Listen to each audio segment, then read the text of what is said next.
Yeah. Speaking of the KKK, God. Yeah, we were going to discuss Reggie Jackson.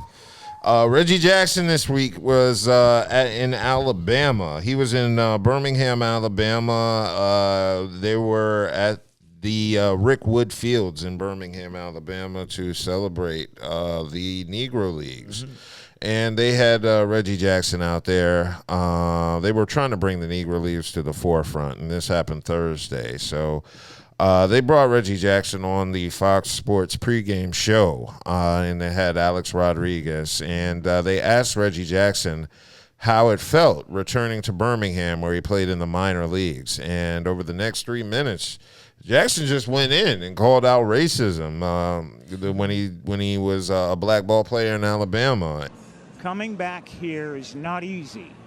The racism that I played here, but I wouldn't wish it on anybody. All types of PTSD. Yeah. Oh, yeah. He different places. He said he traveled. He said he had a few white players on that helped him. Don't use that word race. Oh, yeah. No. We know certain snowflakes don't like. Well, the whole thing. Yeah. Well, see, if we're going to be thorough about it, like you can't take his experience as a black man in the South. Yeah, in the Valley. Oh, yeah.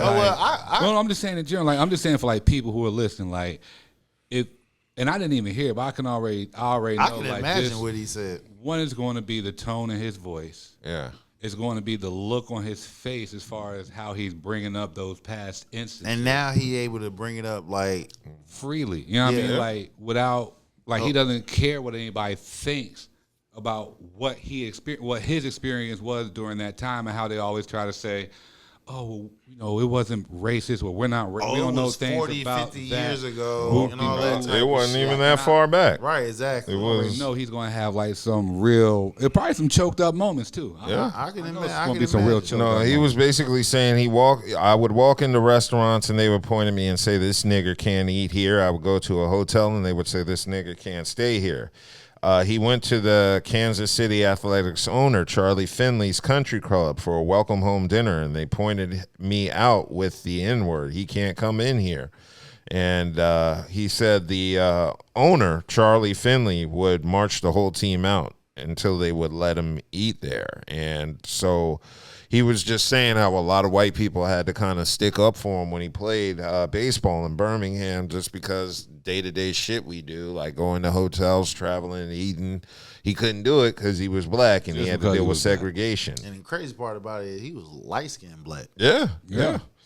So he basically said he wouldn't wish that what he experienced on anyone. And he said I wish it on the damn white folks who don't believe that shit happened. Hell yeah. I wish it on the people who actually do the fucking acts. Yeah. Where would we send them? Because we couldn't send them someplace where a lot of niggas get them motherfuckers the same fucking shit that everybody else experienced. Yeah. That's all. Would they say eye for an eye? Yeah, I agree. Let's do that. And he says at the same time, if it had not been for his white friends, had it not been for his white manager, such as Rudy, and then there was Rollie Fingers and Duncan and Lee Myers, he would have not made it. It was he said he was too physically violent. I was ready to physically fight some people. That's right, ready to bust their ass. Had it not been for a white manager and Rudy, Fingers, and Duncan, and Lee Myers, I was too physically violent because I'd have beat someone's ass, and you'd have saw me in an oak tree somewhere. You know what? I couldn't even imagine myself growing up during that era, and that's on everything. I'll be on the FBI most top 10. You know why? Because their niggas just stayed around niggas. You didn't mix. Man, I'm gonna kill y'all ass. Yeah, and that's the thing. Like once you make it to a level like that, even though it was the minor league at that time, regardless, it's still a big time big deal because you still better than the average. You still get more than the average. You're getting money. You're traveling, and then you got all these people envious. Yeah. They mad as hell. They can't even make it to the regular minor league. You work your ass off and get there. And you nice, talented, and everything. You know what? And that's another thing. White people is one of the most envious people of blacks. Blacks throughout this whole history has done a lot of shit. A lot of your microphone, a lot of everything which you got going on come from black folks. And nobody don't want to talk about when during slavery, right? How do a black person gain their freedom? Either you save a white person or you come up with an invention that they just happily took and made money off of it.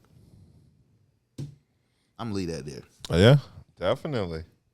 Okay. Yeah, there was a lot of mixed feelings, but in the end, he said he wouldn't wish that on anyone. So I do. Well, yeah, I feel you, but it was a nice. It was a pretty torrid 3-minute rant. I mean, I thought y'all would have seen that, but it was very emotional. But Jackson ended up playing 114 games for the Birmingham A's before he was called up to the Kansas City Athletics and proceeded to play for the Oakland A's and New York Yankees, earning the name Mr. October, which I'm familiar with, and I don't even watch baseball. Yep, Mr. October. Yeah, so shout out to Reggie Jackson. He just had a moment where he kept it real.